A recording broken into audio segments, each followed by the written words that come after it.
Hello everyone. നമ്മുടെ ഇന്നത്തെ topic എന്ന് പറയുന്നത് ലിനക്സിൻ്റെ ഫയൽ സിസ്റ്റമാണ്. ഫയൽ സിസ്റ്റം എന്ന് പറഞ്ഞു കഴിഞ്ഞാൽ ഒരു ഓപ്പറേറ്റിംഗ് സിസ്റ്റം അതിൻ്റെ ഫയൽസിനെ എങ്ങനെ ഓർഗനൈസ് ചെയ്യുന്നു, എങ്ങനെ ആക്സസ് ചെയ്യുന്നു, അതിന് വേണ്ടിയിട്ടുള്ളൊരു മെക്കാനിസമാണ് ഈ ഫയൽ സിസ്റ്റം എന്ന് പറയുന്നത്. ഓക്കെ, നിങ്ങൾക്കിത് വേണമെങ്കിൽ നിങ്ങളുടെ ഒരു ലൈബ്രറി ആയിട്ട് കമ്പയർ ചെയ്യാൻ പറ്റും. ഇപ്പോൾ ലൈബ്രറിയിൽ നിങ്ങൾ പോകുമ്പോൾ നിങ്ങൾക്ക് ആവശ്യമുള്ള ബുക്കിന് ആ ലൈബ്രറിയിൽ ഓരോ സെക്ഷൻസ് ഉണ്ടാകും. അപ്പോൾ നിങ്ങൾക്ക് ആവശ്യമുള്ള ബുക്ക് ഏത് സെക്ഷനുകളെന്ന് മനസ്സിലാക്കിയായിരിക്കും നിങ്ങൾ ആ സെക്ഷനിൽ പോയി ആ ബുക്ക് എടുക്കുന്നത്. അതേപോലെ നിങ്ങൾ ആ ബുക്ക് എടുത്തിട്ട് തിരിച്ച് ലൈബ്രറിയെ ഏൽപ്പിക്കുമ്പോൾ ലൈബ്രറിയൻ ഈ ബുക്ക് ഏത് സെക്ഷനിൽ പെട്ടതാണെന്ന് മനസ്സിലാക്കിയായിരിക്കും ആ പുള്ളി അവിടെ കൊണ്ട് തിരിച്ച് വയ്ക്കുന്നത്, ആ സെക്ഷനിൽ കൊണ്ട് തിരിച്ച് വയ്ക്കുന്നത്. അപ്പോൾ അതുപോലെ ഓപ്പറേറ്റിംഗ് സിസ്റ്റംസ് ഫയൽസിനെ മാനേജ് ചെയ്യുന്നതും ആക്സസ് ചെയ്യുന്നതും സ്റ്റോർ ചെയ്യുന്നതിനും ഒരു രീതി ഉണ്ടാവും, ഒരു മെക്കാനിസം ഉണ്ടാവും. അതിനെയാണ് ആ ഓപ്പറേറ്റിംഗ് സിസ്റ്റത്തിൻ്റെ ഫയൽ സിസ്റ്റം എന്ന് പറയുന്നത്. അപ്പോൾ ലിനക്സിൻ്റെ കേസ് വരുമ്പോഴത്തേക്കും ലിനക്സിന് ഒരുപാട് ഡിസ്ട്രിബ്യൂഷൻസ് ഉണ്ടെന്ന് നിങ്ങൾക്കറിയാം. അതായത് ഫോർ എക്സാമ്പിൾ ഉബുണ്ടു എന്ന് പറയുന്നത് ഡെബിയൻ എന്ന് പറയുന്ന ഡിസ്ട്രിബ്യൂഷൻ എന്ന് വരുന്നതാണ്. ഓക്കെ, അപ്പോൾ ഡെബിയൻ ഡിസ്ട്രിബ്യൂഷൻ ഉണ്ട്, ആർച്ച് ഡിസ്ട്രിബ്യൂഷൻസ് ഉണ്ട്, റെഡ് ഹാറ്റ് ഡിസ്ട്രിബ്യൂഷൻസ് ഉണ്ട്. അങ്ങനെ ഒരുപാട് ഡിസ്ട്രിബ്യൂഷൻസ് ലിനക്സിനുണ്ട്. അപ്പോൾ ഇനിഷ്യൽ സ്റ്റേജസിൽ, അത് ഏർലി കാലഘട്ടത്തിൽ ഇവരെന്ത് ചെയ്യുമെന്ന് പറഞ്ഞാൽ ഈ ഡിസ്ട്രിബ്യൂഷൻസ് എല്ലാം ഇൻഡിപെൻഡൻ്റ് ആയിട്ടായിരുന്നു ഡെവലപ്പ് ചെയ്തുകൊണ്ടിരുന്നത്. അപ്പോൾ അതുകൊണ്ട് തന്നെ ഇവരെല്ലാം അവരുടേതായ ഫയൽ സിസ്റ്റം ഫോർമാറ്റായിരുന്നു ക്രിയേറ്റ് ചെയ്തുകൊണ്ടിരുന്നത്. അപ്പോൾ അത് കാരണം ഉണ്ടായ പ്രശ്നം എന്തെന്ന് പറഞ്ഞാൽ, ഇപ്പം ഉബുണ്ടുവിൽ വർക്ക് ചെയ്തിരുന്ന ഒരാൾ റെഡ് ഹാറ്റിൻ്റെ ഒരു ഓപ്പറേറ്റിംഗ് സിസ്റ്റത്തിലേക്ക് വരുമ്പോൾ അയാൾക്ക് ഈ ഒരു ഫയൽ സിസ്റ്റം അധികം പരിചയം ഉണ്ടാകത്തില്ല. അപ്പോൾ അതുകൊണ്ട് തന്നെ ഈ ഫയൽസൊക്കെ തപ്പിയെടുക്കാൻ, ഇതൊക്കെ എവിടെയാണ് വെച്ചിരിക്കുന്നതെന്നൊക്കെ മനസ്സിലാക്കിയെടുക്കാൻ കുറച്ച് സമയം എടുക്കുമായിരുന്നു. അപ്പോൾ അതുകൊണ്ട് തന്നെ ആൾക്കാർ കൂടുതലും ഒരൊറ്റ ഓപ്പറേറ്റിംഗ് സിസ്റ്റത്തിലേക്ക് ഒതുങ്ങിക്കൂടാനായിരുന്നു താല്പര്യം. അതുകൊണ്ട് തന്നെ ലിനക്സ് കാലിലേക്ക് പുതിയതായിട്ട് ആരും വരാൻ താല്പര്യം ഉണ്ടായിരുന്നില്ല. അപ്പോൾ അത് മനസ്സിലാക്കി ലിനക്സ് കമ്മ്യൂണിറ്റി എന്ത് ചെയ്തെന്ന് പറഞ്ഞാൽ അവർ ഒരു കോമൺ ആയിട്ടുള്ളൊരു ഫയൽ സിസ്റ്റം ഹൈറാർക്കി കിട്ടുമല്ലോ. അതായത് എല്ലാ ലിനക്സ് ഓപ്പറേറ്റിംഗ് സിസ്റ്റംസും ഇനി മുതൽ ഒരു പർട്ടിക്കുലർ കോമൺ ആയിട്ടുള്ളൊരു ഫയൽ സിസ്റ്റം ഹൈറാർക്കി ഫോളോ ചെയ്യണമെന്നുള്ളൊരു തീരുമാനം എടുത്തു. പക്ഷേ എന്നിരുന്നാലും എല്ലാ ലിനക്സ് ഓപ്പറേറ്റിംഗ് സിസ്റ്റംസും ഇപ്പോഴും ഈ ഫയൽ സിസ്റ്റം ഹൈറാർക്കി സ്ട്രിക്റ്റായിട്ട് ഫോളോ ചെയ്യുന്നില്ല. കാരണം എന്തെന്ന് വെച്ചാൽ ചില ഓപ്പറേറ്റിംഗ് സിസ്റ്റംസ്, അതായത് ലിനക്സിൻ്റെ ഓപ്പറേറ്റിംഗ് സിസ്റ്റംസ് ചില പർട്ടിക്കുലർ യൂസ് കേസിന് വേണ്ടി മാത്രം ബിൽഡ് ചെയ്യുന്നതായിരിക്കും. ഓക്കെ, അപ്പോൾ അങ്ങനെയുള്ള ഓപ്പറേറ്റിംഗ് സിസ്റ്റംസ് എന്ത് ചെയ്യുമെന്ന് പറഞ്ഞാൽ ഈ പറഞ്ഞിരിക്കുന്ന ഫയൽ സിസ്റ്റം ഹൈറാർക്കിയിൽ നിന്ന് ചില കസ്റ്റമൈസേഷൻസ് അവർ ഇൻട്രൊഡ്യൂസ് ചെയ്തിട്ടുണ്ട് അങ്ങനെയുള്ള ഓപ്പറേറ്റിംഗ് സിസ്റ്റംസ്. ഓക്കെ, അപ്പോൾ അത് നിങ്ങൾ മനസ്സിലാക്കേണ്ട കാര്യം, ഈ file system hierarchy majority of Linux operating സിസ്റ്റംസിലുണ്ട്. പക്ഷേ ചില ലിനക്സ് ഓപ്പറേറ്റിംഗ് സിസ്റ്റംസിൽ ഇത് സ്ട്രിക്റ്റായിട്ട് ഫോളോ ചെയ്തിട്ടില്ല. ഈ ഫയൽ സിസ്റ്റം ഹൈറാർക്കിയിൽ അവർ ചില കസ്റ്റമൈസേഷൻസ് വരുത്തിയിട്ടുണ്ട്. സോ നമുക്ക് നമ്മുടെ ഫസ്റ്റ് ഡയറക്ടറി എന്ന് പറയുന്നത് റൂട്ടാണ്. അപ്പോൾ റൂട്ട് ഡയറക്ടറിയിലേക്ക് പോകാൻ വേണ്ടി നമ്മൾ CD // അടിച്ചാൽ മതി. നിങ്ങൾക്ക് ഏത് ലൊക്കേഷനിൽ നിന്ന് ഡയറക്റ്റ് ഈ റൂട്ട് ലൊക്കേഷനിലേക്ക് പോകാൻ പറ്റും. അപ്പോൾ റൂട്ട് ലൊക്കേഷൻ നിങ്ങൾ LS അടിക്കുമ്പോൾ നിങ്ങൾക്ക് ഈ ട്രീ ഡയഗ്രത്തിൽ കാണുന്ന പോലെ ETC PROC SYS എന്നൊക്കെ പറയുന്ന കുറേ ഡയറക്ടറീസ് കാണാൻ പറ്റും. അതിനകത്ത് നിങ്ങൾക്ക് റൂട്ട് എന്ന് പറയുന്ന ഒരു ഡയറക്ടറി വീണ്ടും കാണാൻ പറ്റും. ബേസിക്കലി അത് റൂട്ട് യൂസറിൻ്റെ ഡോക്യുമെൻറ്റ്സൊക്കെ പ്രൊട്ടക്റ്റഡ് ആയിട്ട് സ്റ്റോർ ചെയ്ത് വെച്ചിരിക്കുന്ന ഒരു ഡയറക്ടറിയാണ് റൂട്ട് എന്ന് പറയുന്നത്. ഓക്കെ, ഈ റൂട്ടാണ് എല്ലാ ലിനക്സ് മെഷീൻസിൻ്റെയും പാരൻറ്റ് ഡയറക്ടറി. നിങ്ങൾ ലിനക്സിൽ ക്രിയേറ്റ് ചെയ്യുന്ന ഏത് ഫയലും ഏത് ഫോൾഡറും ഏത് പ്രോഗ്രാമും റൂട്ടിൻ്റെ അണ്ടറിലേ വരത്തുള്ളൂ. എന്ന് പറയുന്നത് നമ്മുടെ ബിൻ എന്ന് പറയുന്ന ഡയറക്ടറിയാണ്. നിങ്ങൾ റൂട്ട് ഡയറക്ടറിയിൽ നിന്ന് LS അടിക്കുമ്പോൾ ആദ്യം കാണുന്ന ഒരു ഡയറക്ടറി ആയിരിക്കും ബിൻ എന്ന് പറയുന്നത്. ബേസിക്കലി ഇതെന്ന് പറയുന്നത് നിങ്ങളുടെ ഓപ്പറേറ്റിംഗ് സിസ്റ്റത്തിന് ആവശ്യമുള്ള ബൈനറീസ് സ്റ്റോർ ചെയ്ത് വെച്ചിരിക്കുന്ന ഒരു ഡയറക്ടറിയാണ് ബിൻ എന്ന് പറയുന്നത്. നിങ്ങൾ പഠിച്ച CD LS എന്നൊക്കെ പറയുന്ന കമാൻഡ്സ് ഉണ്ടല്ലോ, അത് നിങ്ങൾ ഓപ്പറേറ്റിംഗ് സിസ്റ്റം ബൂട്ട് ചെയ്ത് വരുമ്പോൾ യൂസറിൻ്റെ പ്രൊഫൈൽ ലോഡ് ചെയ്യുന്നതിന് മുമ്പേ ഓപ്പറേറ്റിംഗ് സിസ്റ്റത്തിന് ആക്സസ് ചെയ്യേണ്ട കുറേ ഫയൽസ് ഉണ്ട്. അതിൽ അങ്ങനെയുള്ള കുറേ ഫയൽസിൽ ഉള്ള 2-3 ഫയൽസാണ് ഞാൻ ഈ കാണിച്ചത്. മൗണ്ട്, CD, LS ഇതെല്ലാം ബൈനറി ഫയൽസ് ആയിരിക്കും. ഇതെല്ലാം സ്റ്റോർ ചെയ്ത് വെച്ചിരിക്കുന്നത് ബിൻ, അതായത് ഓപ്പറേറ്റിംഗ് സിസ്റ്റത്തിന് ആവശ്യമുള്ള ബൈനറി ഫയൽസാണ് ബിൻ എന്ന് പറയുന്ന ഈ ഒരു ഫോൾഡറിനകത്ത് സ്റ്റോർ ചെയ്ത് വെച്ചിരിക്കുന്നത്. നെക്സ്റ്റ് എന്ന് പറയുന്നത് USR എന്ന് പറയുന്ന ഡയറക്ടറിയാണ്. USR എന്ന് പറഞ്ഞാൽ യുണീക്ക് സിസ്റ്റം റിസോഴ്സസ് എന്നാണ് അതിൻ്റെ എക്സ്പാൻഷൻ. ഓക്കെ, അല്ലാതെ യൂസർ എന്നല്ല. USRനകത്ത് വീണ്ടും കുറച്ച് ഫോൾഡേഴ്സ് നമുക്ക് ഡിസ്കസ് ചെയ്യേണ്ടതുണ്ട്. അപ്പോൾ ഞാൻ നേരത്തെ പറഞ്ഞു CD LS എന്ന് പറയുന്ന ബൈനറി ഫയൽസ് ബിന്നിനകത്തുണ്ടെന്ന് പറഞ്ഞു ഇല്ലേ. പക്ഷേ നമ്മൾ ഉപയോഗിക്കുന്ന CD LS എന്നൊക്കെ പറയുന്ന കമാൻഡ്സ് ആ ബിൻ എന്ന് പറയുന്ന ഫോൾഡറിനകത്തുനിന്നുള്ളതല്ല. അതെങ്ങനെ നമുക്ക് മനസ്സിലാക്കുക എന്നുള്ളത് വരുന്ന വീഡിയോയിൽ ഞാൻ എക്സ്പ്ലെയിൻ ചെയ്യാം. പക്ഷേ നമ്മൾ ഉപയോഗിക്കുന്ന ls cd എന്നൊക്കെ പറയുന്ന കമാൻഡ്സ് ഈ usr എന്ന് പറഞ്ഞ ഡയറക്ടറിക്കകത്ത് bin എന്ന് പറയുന്ന ഡയറക്ടറിക്കകത്ത് ആണ് അതിൻ്റെ ബൈനറീസ് എല്ലാം സ്റ്റോർ ചെയ്ത് വെച്ചിരിക്കുന്നത്. ഓക്കെ, അപ്പോൾ നമ്മൾ ഈ ls എന്നൊക്കെ പറയുന്ന കമാൻഡ്സിൻ്റെ ബൈനറീസ് bin എന്ന ഈ ഒരു ബിന്നിനകത്താണ് സ്റ്റോർ ചെയ്ത് വെച്ചിരിക്കുന്നത്. അതേപോലെ നിങ്ങൾക്കിപ്പോൾ ലോക്കൽ എന്ന് പറയുന്ന ഡയറക്ടറി ഉണ്ട്, ആ ഡയറക്ടറിക്കകത്ത് വീണ്ടും ഒരു bin എന്ന് പറയുന്ന ഒരു ഡയറക്ടറി ഉണ്ട് അല്ലേ.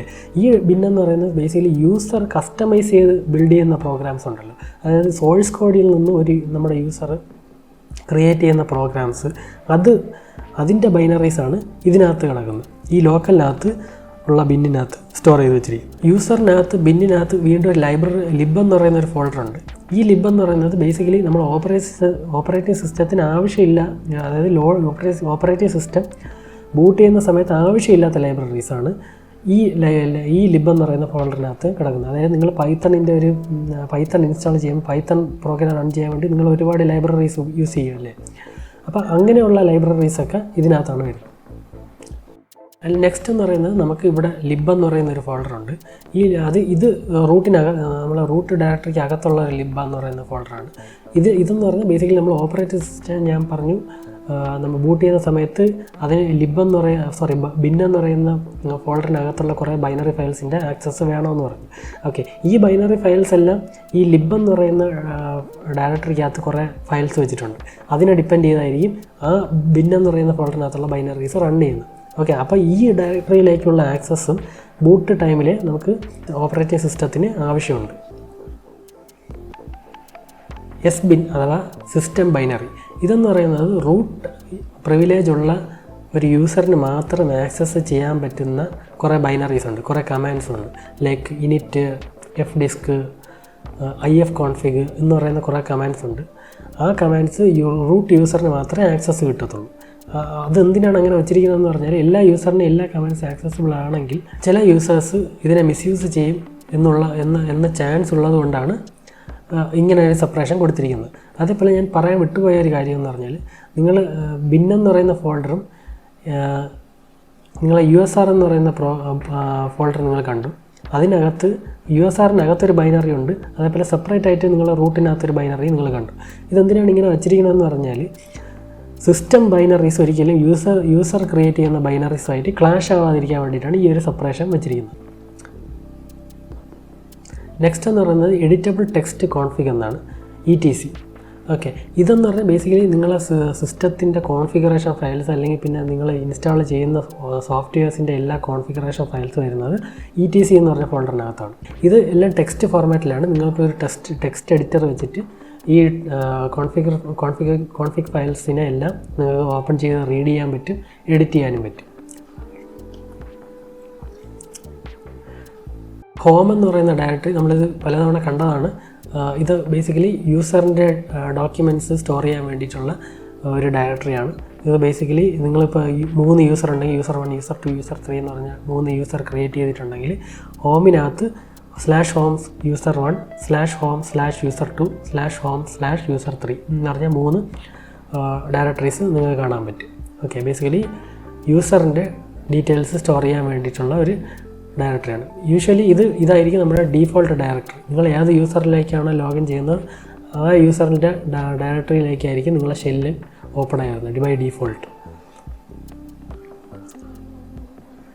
പിന്നെ /var എന്ന് പറഞ്ഞാൽ ബേസിക്കലി ഫാസ്റ്റ് ചേഞ്ചിങ് ആയിട്ടുള്ള data like log data, session data, user session data, crash data, cache data, ഇതെല്ലാം വരുന്നത് VAR എന്ന് പറഞ്ഞ ഡയറക്ടറിക്കകത്താണ്.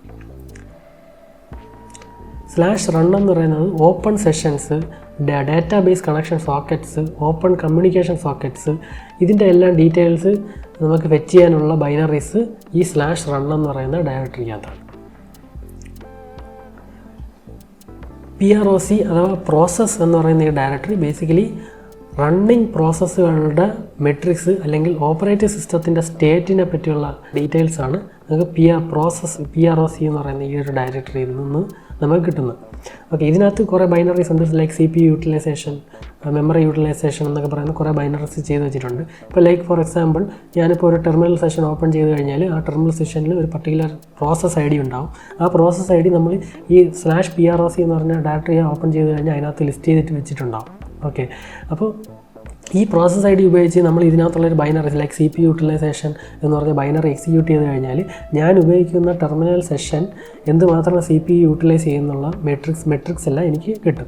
ഓക്കെ, ഈ PROC എന്നൊക്കെ പറയുന്ന ഈ PROC എന്ന് പറയുന്ന ഒരു വെർച്വൽ ഫയൽ സിസ്റ്റമാണ്. ലിനക്സിൻ്റെ കേർണലിൻ്റെ ഡാറ്റ സ്ട്രക്ചർ ഡൈനാമിക്കലായിട്ട് ക്രിയേറ്റ് ചെയ്യുന്ന ഡാറ്റാസാണ് ഈ PROC എന്ന് പറയുന്ന ഈ ഒരു ഡയറക്ടറിക്കകത്ത് വരുന്നത്. SYS ആണ്, അതായത് സിസ്റ്റം. ലിനക്സ് ഹാർഡ്വെയറിൻ്റെ മെട്രിക്സ് നമുക്ക് ഫെച്ച് ചെയ്തെടുക്കാനുള്ള ബൈനറീസ് ഇതിനകത്താണുള്ളത്. അതേപോലെ ഇതിനകത്ത് വരുന്ന ഡാറ്റ ലിനക്സിൻ്റെ കേർണലിൻ്റെ ഡാറ്റ സ്ട്രക്ചറുമായിട്ട് ഡയറക്റ്റ് റിലേറ്റ് ആയിട്ട് വരുന്നതാണ്. നേരത്തെ PROC എന്ന് പറഞ്ഞ ഡയറക്ടറിക്കകത്ത് കേർണൽ ഡൈനാമിക്കലായിട്ട് ക്രിയേറ്റ് ചെയ്യുന്ന ഡാറ്റയായിരുന്നു.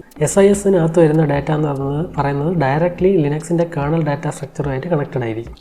ബേസിക്കലി SYSഉം PROCയും ടുഗദർ അവർ ഒരു വെർച്വൽ ഫയൽ സിസ്റ്റമാണ്.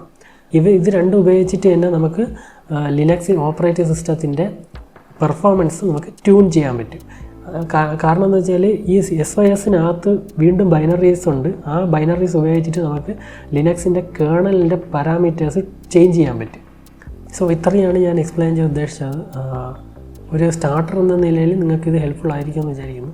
ഇനി വരുന്ന ട്യൂട്ടോറിയൽസിൽ ഞാൻ കമാൻഡ് വിൻഡോ ഉപയോഗിച്ച് നിങ്ങൾക്ക് ഈ ഡയറക്ടറീസ് എല്ലാം ഒന്നുകൂടെ ഞാൻ വാക്ക് ത്രൂ ചെയ്യുന്നതായിരിക്കും. സോ ഇതുവരെ എല്ലാവർക്കും ഇഷ്ടപ്പെട്ടു എന്ന് വിചാരിക്കുന്നു. ഈ വീഡിയോയിൽ എന്തെങ്കിലും ഇമ്പ്രൂവ് ചെയ്യാനുണ്ടെങ്കിൽ കമൻറ്റ് സെക്ഷനിൽ അറിയിക്കുക. Thank you.